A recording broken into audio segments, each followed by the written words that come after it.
तो हेलो बच्चों, स्वागत है आप सभी का हमारे वापस से एक नए लेक्चर में, जिसमें आज जो हम लेके आए हैं इसमें मोलिकुलैरिटी ऑफ अ रिएक्शन को कवर करेंगे। कोशिश करेंगे कि मोलिकुलैरिटी के साथ साथ, वैसे आपके सिलेबस में नहीं है, अब मैंने जैसा कि आज मैं बैठ करके थोड़ा सा चेक कर रहा था आपका जो नया सिलेबस है 2026 से 2027 का, तो उसमें जैसा कि मैं देख रहा हूँ तो ये सब नहीं पूछा जाता है। तो लेकिन तब भी नॉलेज होनी चाहिए, उसके बेसिस में जो भी चैप्टर में चीज़ें होती हैं मैं सारी चीज़ें कवर करता हूँ। सिलेबस के अकॉर्डिंग आपको जो भी टॉपिक्स हैं वो मैं एक प्लेलिस्ट बनाऊंगा तो उसमें लगा दूंगा कि जो आपके सिलेबस बेस पे है। ठीक है, तो अभी जो हम पढ़ रहे हैं मोलिकुलैरिटी, और अगर हो सकेगा तो कैटलिस्ट को भी करेंगे। वैसे कैटलिस्ट थोड़ा सा बड़ा चीज़ होती है, बहुत लोगों को लगता है बस कैटलिस्ट कुछ नहीं होती, रेट ऑफ रिएक्शन की क्या होता है, स्पीड को, मतलब एक तरह से रिएक्शन की रेट को इंक्रीज़ करने के लिए यूज़ किया जाता है। बट ऐसा नहीं है, उसमें और भी चीज़ें होती हैं, क्योंकि जो कैटलिस्ट होता है वो आपके दो तरह की रिएक्शन में यूज़ होता है, होमोजीनियस और हेट्रोजीनियस, तो दोनों में अलग अलग तरह से यूज़ होता है, तो वो डीप थोड़ा सा होता है। बट अभी हम क्या कर रहे हैं, मोलिकुलैरिटी ऑफ रिएक्शन को पढ़ेंगे। तो जैसा कि हमने इससे पहले जो पढ़ा था वो हमने कोलिजन थ्योरी पढ़ी थी। ठीक है, तो कोलिजन थ्योरी के अकॉर्डिंग हमने ये पढ़ा था कि रिएक्टेंट्स के जो मॉलिक्यूल होते हैं, जो आपके क्या होते हैं, कोलिजन में जाते हैं एक दूसरे के साथ, तब वहाँ पे क्या हो रहा होता है, आपका प्रोडक्ट बनता है। क्या बोला मैंने? कोलिजन थ्योरी के अकॉर्डिंग जो रिएक्शन होती है ये कब होती है, जब आपके रिएक्टेंट के मॉलिक्यूल्स एक दूसरे के साथ क्या होते हैं, कोलाइड होते हैं। ठीक है, तब वहाँ पे रिएक्शन पूरी आपको देखने को मिलती है। तो ये था किसके अकॉर्डिंग, कोलिजन थ्योरी के अकॉर्डिंग। नंबर ऑफ मॉलिक्यूल्स जो आपके कोलिजन में जाते हैं, साइमल्टेनियसली जो कोलिजन हो रहा होता है उसमें जितने नंबर ऑफ मॉलिक्यूल्स जाते हैं, वही नंबर ऑफ मॉलिक्यूल्स क्या करते हैं, डिसाइड करते हैं आपके रिएक्शन की मोलिकुलैरिटी को। तो डिफाइन करेंगे कि मोलिकुलैरिटी का मतलब क्या है। मैंने अभी जो लाइन बोली कि नंबर ऑफ मॉलिक्यूल्स जो आपके साइमल्टेनियसली कोलिजन में जाते हैं वही रिएक्शन की मोलिकुलैरिटी को डिसाइड करते हैं। तो ये भी एक डेफिनेशन आप लिख सकते हो। बाकी एक डेफिनेशन आपके सामने लिखी हुई है कि नंबर ऑफ रिएक्टेंट स्पीशीज़। अब स्पीशीज़ कौन सी, वो एटम्स हो सकते हैं, आयंस हो सकते हैं, मॉलिक्यूल्स हो सकते हैं। तो जो भी नंबर ऑफ रिएक्टेंट स्पीशीज़, ठीक है, साइमल्टेनियसली क्या हो रहे हो, कोलाइड हो रहे हो। ठीक है, वहाँ पे मस्ट है कि वो साइमल्टेनियसली कोलाइड होने चाहिए, और वो फिर क्या करेंगे, केमिकल रिएक्शन आपकी बनाएंगे। ठीक है, तो ये है डेफिनेशन आपकी मोलिकुलैरिटी ऑफ अ रिएक्शन की। फिर क्या बात आती है कि जो भी आपके रिएक्शन की मोलिकुलैरिटी होगी वो क्या होगी, आपकी होल नंबर में होनी चाहिए। मतलब 1 2 3, ये नहीं कि आपका रैशनल फॉर्म में हो या डेसिमल्स फॉर्म में हो, ऐसा नहीं होना चाहिए, वो होल नंबर में ही होने चाहिए। अब जैसा कि लिखा हुआ है यूनिमोलिकुलर, बायोमोलिकुलर और टरमोलिकुलर या ट्राइमोलिकुलर, दोनों वर्ड दिए जाते हैं। तो यूनिमोलिकुलर से आपको पता चल रहा है, यूनि मतलब ही होता है जिसमें एक रिएक्टेंट हो, मतलब ऐसी केमिकल रिएक्शन जिसमें आपका सिर्फ एक ही रिएक्टेंट इन्वॉल्व हो। ठीक है, तो वो कौन सा हो जाएगा, आपका यूनिमोलिकुलर हो जाएगा। जिसमें आपके क्या हो, दो रिएक्टेंट हो। ठीक है, रिएक्शन में दो रिएक्टेंट आ रहे हो तो वो बायोमोलिकुलर, और जिसमें तीन हो वहाँ पे क्या हो जाएगा, आपका ट्राइमोलिकुलर। और उसी से आपकी मोलिकुलैरिटी किससे पता चलेगी, जितने अभी हमने पढ़ा ना, जितने नंबर ऑफ रिएक्टेंट स्पीशीज़ होंगे। ठीक है, तो रिएक्टेंट स्पीशीज़ यहाँ पे क्या है, एक ही है। ठीक है, यहाँ पे क्या है, एक तरह से आप ये भी समझ सकते हो, मोलिकुलैरिटी जो होती है वो रिएक्टेंट के स्टाइक्योमेट्रिक कोफिशिएंट जो होते हैं उसकी बराबर होती है। ठीक है, लेकिन कुछ जगह पे चेंज होता है तो वो भी मैं बाद में बताऊंगा। यहाँ पे जैसे क्या हो रहा है, यहाँ पे आप देखोगे कि रिएक्टेंट के आगे क्या है, सिर्फ 1 है, मतलब कुछ भी नहीं लिखा है, इसका मतलब 1 है, तो यानी ये क्या हो जाएगा, आपका यूनिमोलिकुलर हो जाएगा। इसमें क्या हो रहा है, देखिए आपके 2 मोल्स हैं, या हम कह सकते हैं स्टाइक्योमेट्रिक कोफिशिएंट जो उसका है HI का, वो क्या है, 2 है, इसका मतलब वो क्या हो जाएगा, बायोमोलिकुलर हो जाएगा। यहाँ पे देखेंगे तो 2 आपके नाइट्रिक ऑक्साइड के हैं और एक आपका ऑक्सीजन का है, तो 2 + 1 3, यानी ये क्या हो गया, आपका ट्राइमोलिकुलर हो गया। तो ये इसकी मोलिकुलैरिटी को बताता है। ठीक है,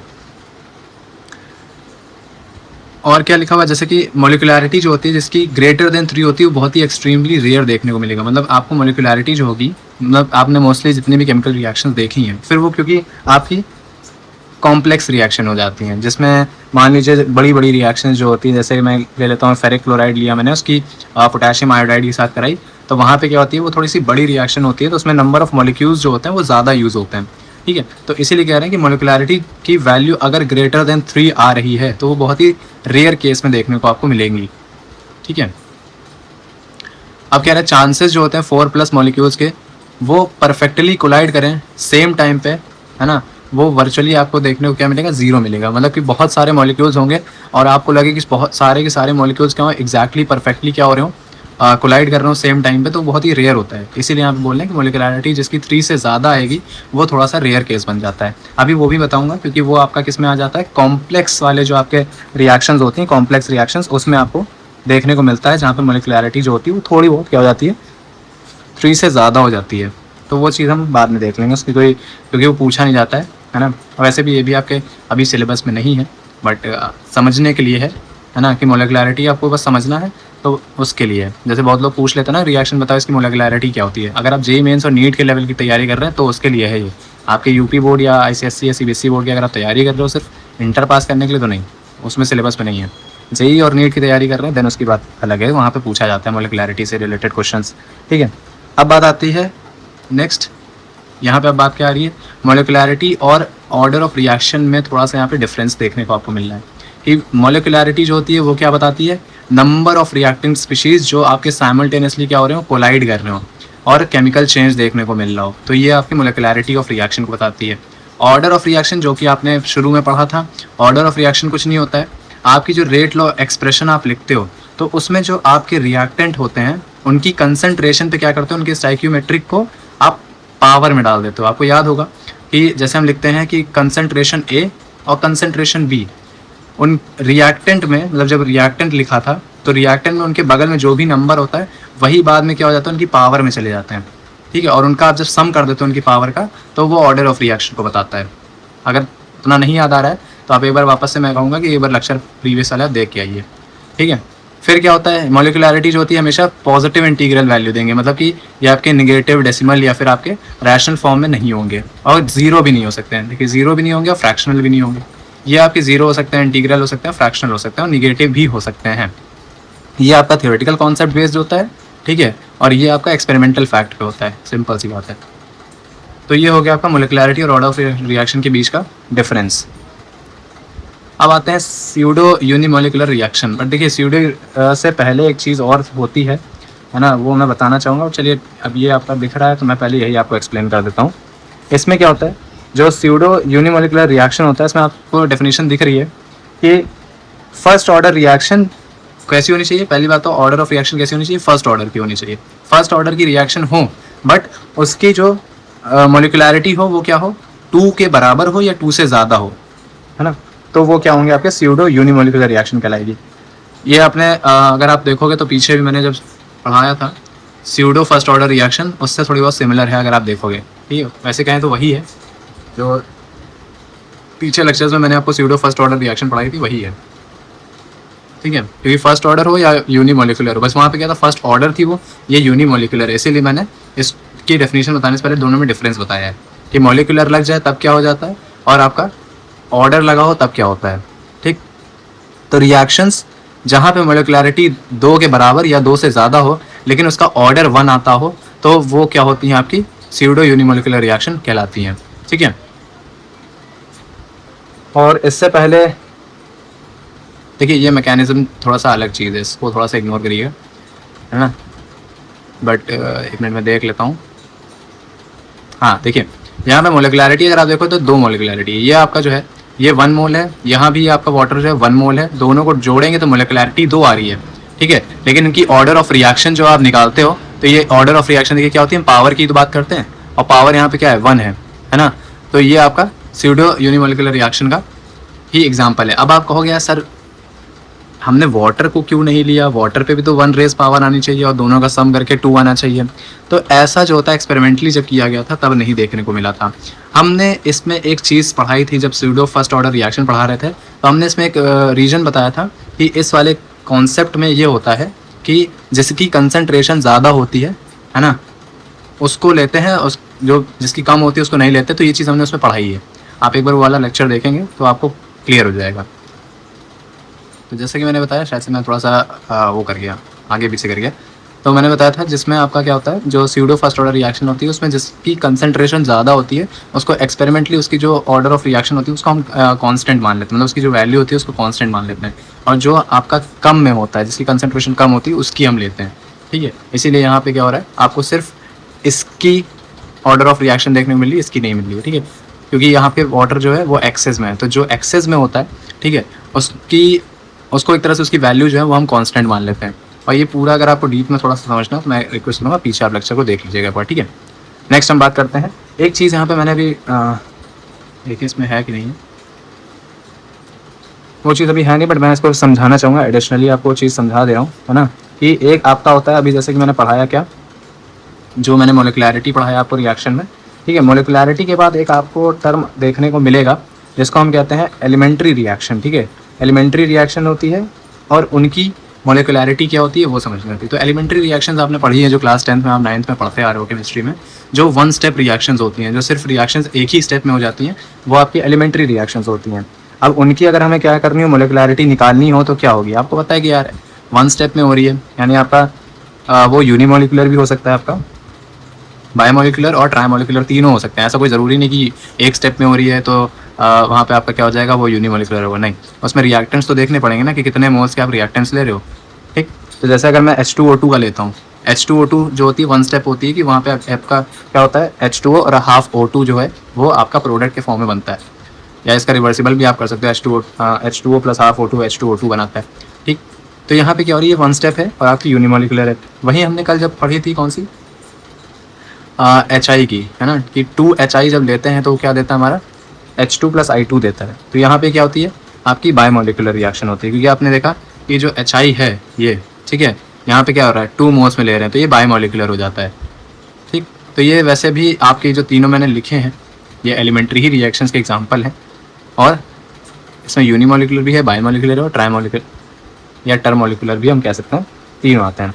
तो डेफिनेशन क्या होती है, तो जो मोलिकुलैरिटी होती है एलिमेंट्री रिएक्शन की, वो आपके रिएक्टेंट स्पीशीज़ के नंबर के ही बराबर होती है। क्या बोला मैंने, मोलिकुलैरिटी जो होती है एलिमेंट्री रिएक्शंस की, यहाँ पे भी वही चीज़ बोल रहा था मैं, है ना, और इसकी डेफिनेशन में भी वही बात आती है कि आपकी जो एलिमेंट्री रिएक्शंस होती हैं, उनकी अगर मोलिकुलैरिटी आप देखोगे तो वो रिएक्टेंट स्पीशीज़ के जो नंबर होंगे, कितने नंबर ऑफ आपने रिएक्टेंट स्पीशीज़ लिए हैं, उसी के बराबर हो जाती है, ठीक है।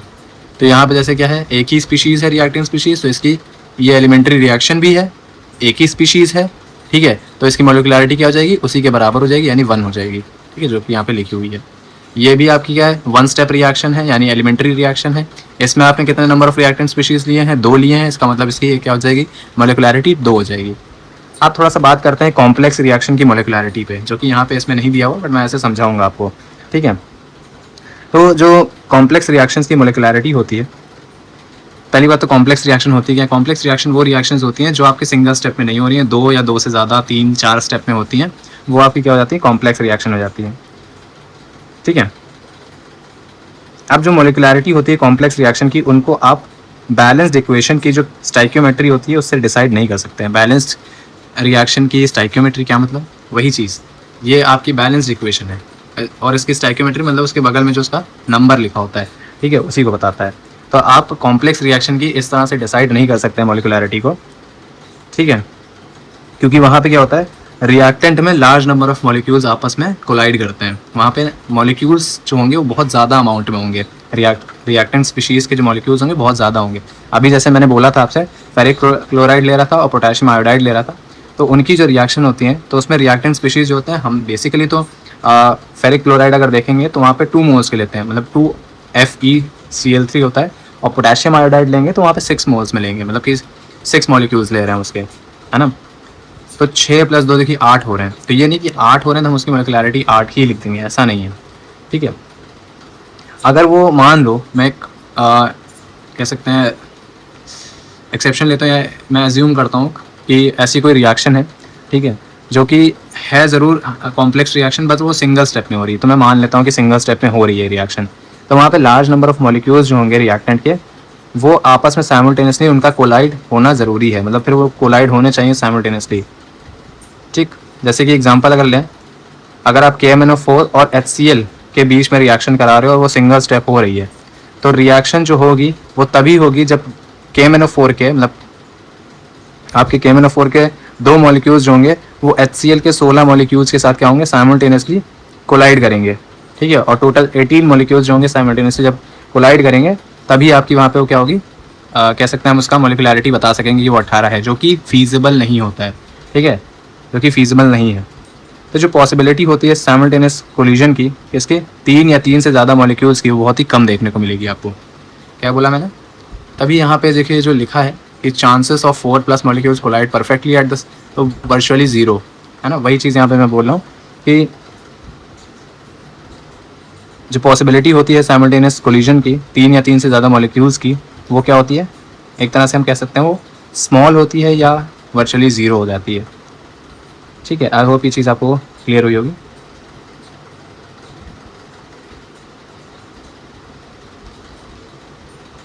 अगर इसमें और चीज़ें हम देखें तो ये भी हम चीज़ कह सकते हैं कि बहुत ही कम चांसेस देखने को मिलेंगे, मतलब कि जो आपके साइमल्टेनियस कोलिजन है रिएक्टेंट मॉलिक्यूल्स का, उसका जो चांसेस है वो डिक्रीज़ करती है जैसे जैसे आप क्या करते हो, मॉलिक्यूल्स को, नंबर ऑफ़ मॉलिक्यूल्स को इंक्रीज़ करोगे। कहने का मतलब ये है, नंबर ऑफ़ मॉलिक्यूल्स को आप जैसे जैसे बढ़ाओगे तो उनके बीच में जो कोलिजन होना है, साइमल्टेनियस कोलिजन, उसकी वैल्यू जो होगी वो डिक्रीज़ करेगी। ठीक है, मॉलिक्यूल्स ज़्यादा हो जाएंगे तो उनके बीच का कोलिजन जो होगा एकदम एग्जैक्ट परफेक्टली जो कोलिजन होना है वो कम हो जाता है।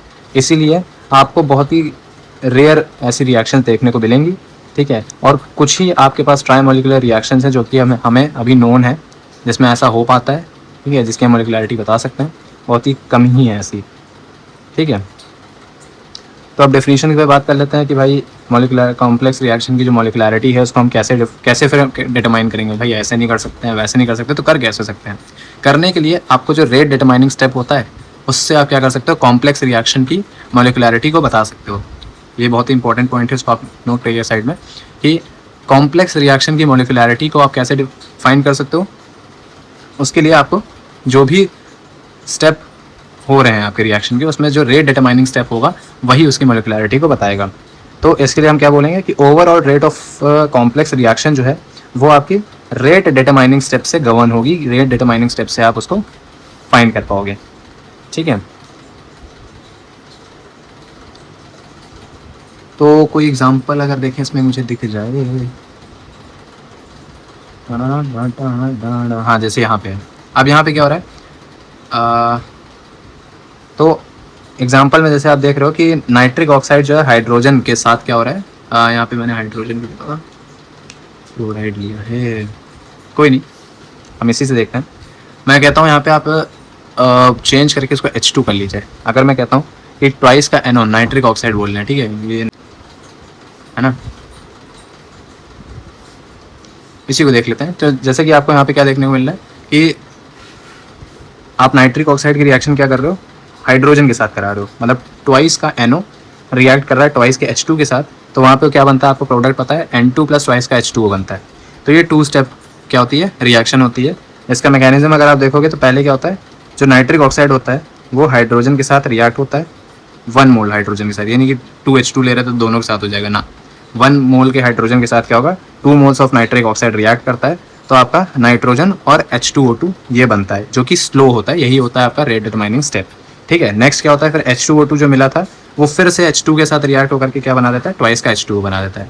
तो जो पहला आपका स्टेप था जो कि स्लो स्टेप था, उसी में आप देखोगे कि ट्वाइस का NO 1 मॉलिक्यूल ऑफ H2 के साथ हो रहा था। इसका मतलब वहाँ पे मॉलिकुलरिटी क्या हो जाएगी उसकी, 3 हो जाएगी। आई होप ये पीछे जो थी रिएक्शन इसी में हम देखते हैं। नहीं है दादा, नहीं है, कोई बात नहीं, जो मैंने बोली आप उससे कर लीजिएगा। चाहे तो आप वो ऑन करोगे, क्या कहते हैं उसको, कैप्शन वाला ऑप्शन ना, तो जब आप कैप्शन ऑन करोगे तो नीचे लिख के आ जाएगा कि मैं क्या बड़बड़ा रहा हूँ। ठीक है, तो उसमें आप पता चल जाएगा कि उसकी मॉलिकुलरिटी क्या है, 3 स्टेप है, जो कि अब नहीं पूछा जाता है, बट आपको मैंने इसलिए समझा दिया है ना, जो भी नीट या JEE की तैयारी कर रहे हैं बच्चे उनके लिए, उनको समझाने के लिए मैंने यहाँ पे बता दिया। बाकी आप इसकी प्रैक्टिस करोगे क्वेश्चंस की तो आपको ज़्यादा क्लियर होगा कि क्या कहना चाह रहा हूँ मैं, है ना। अब इसमें भी अगर हम देखें, जो हमने ये एग्जांपल लिया है ये वाले में, इसमें भी आप देख सकते हो कि पहला स्टेप क्या हो रहा है, जैसे ट्वाइस का N2 है F2 के साथ रिएक्ट हो रहा है, क्या बना रहा है, NO2F 2 मोल्स का। ठीक है, देखिए नाम मैं भी भूल जाता हूँ क्योंकि रेगुलर मैं भी बैठ करके देखता नहीं हूँ ना, और थोड़ा बहुत नाम की मुझे भी दिक्कत हो जाती है कभी कभी, बट कोई नहीं, कॉन्सेप्ट क्लियर होना चाहिए। तो यहाँ पे क्या बोला, पहला स्टेप देखिए क्या हो रहा है, आपका नाइट्रोजन डाइऑक्साइड जो है ना, वो क्या हो रहा है, F2 के साथ रिएक्ट होकर के आपका ये प्रोडक्ट बना रहा है। तो ये क्या है, स्लो है। स्लो है इसका मतलब यही आपका क्या है, रेट डिटरमाइनिंग स्टेप है। बेसिकली जो भी आपकी अगर हम देखें जितने भी क्वेश्चंस, जितने भी रिएक्शंस हमने देखी हैं, है ना, तो आपकी जो भी कॉम्प्लेक्स रिएक्शन होती है उसमें पहला स्टेप ही क्या हो जाता है, आपका पहला ही स्टेप क्या होता है, रेट डिटरमाइनिंग स्टेप होता है। नेक्स्ट वाला जो लास्ट स्टेप होता है वो आपका फास्ट होता है। मैंने 2-3 ऐसे रिएक्शंस देखी हैं, आप चाहो तो NO2 रिएक्शन NO2 के साथ कराओगे तब भी पहला स्टेप जो होता है ना, वो आपका क्या होता है, स्लो होता है। तो उसी में जो आपको क्या देखने को मिलेंगे, उसके स्टाइकियोमेट्रिक कोफिशिएंट को देख लीजिए, वही उसकी मोलिकुलरिटी को बता देगा। जैसे यहाँ पे क्या है, इसमें क्या है, इसमें एक है, इसमें एक है, तो यानी यहाँ पे क्या हो जाएगा आपका 2 है ना, इसमें लिखा नहीं है आई थिंक,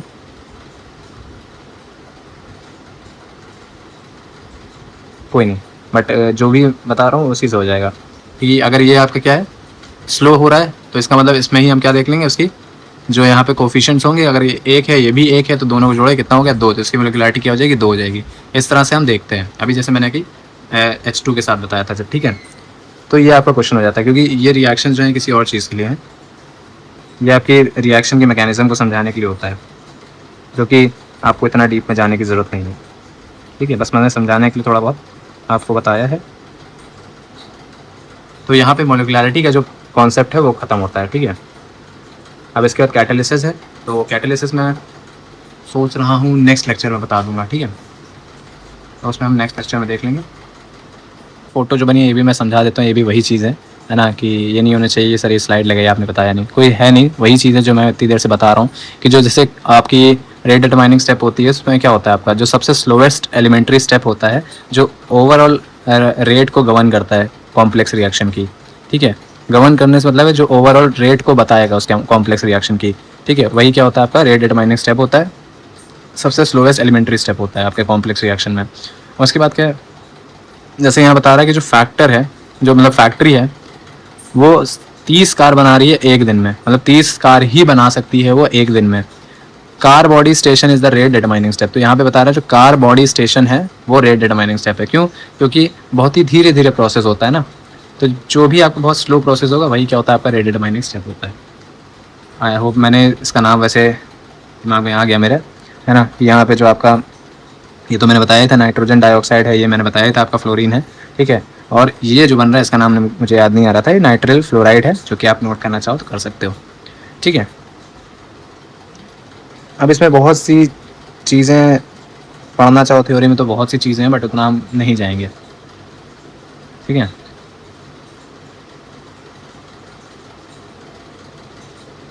सो अगर कॉन्सेप्ट आपको ये क्लियर हो गया हो तो रिक्वेस्ट होगी चैनल को सब्सक्राइब करिए, क्योंकि बहुत से मैं देख रहा हूँ व्यूज़ तो ठीक ठाक होते हैं, चैनल सब्सक्राइब भी करते हैं बच्चे, फिर अनसब्सक्राइब करते हैं। अगर कुछ नहीं समझ में आ रहा, मैंने पहले ही बोला है, कमेंट में बताइए, ठीक है, मैं उसको सुधारने की कोशिश करूँगा। और नेक्स्ट में मैं कोशिश करूँगा कि आपका जो पार्ट बचा है कैटालिसिस का वो कंप्लीट करके देन यहाँ पे चैप्टर ख़त्म हो जाएगा। फिर आपका मैं चैप्टर जो है स्टार्ट करने की कोशिश करूँगा, कौन सा कोई ऑर्गेनिक का देखते हैं, अगर वो हो सकेगा तो ऑर्गेनिक पढ़ाएंगे, ठीक है। तो मिलते हैं नेक्स्ट में। Have a nice day, good day, bye bye. Channel को सब्सक्राइब करिए अगर आपको समझ में आ रहा है, लाइक करिए, दोस्तों को शेयर करिए। गुड डे, हैव डे क्या, गुड डे, ठीक है, बाय बाय।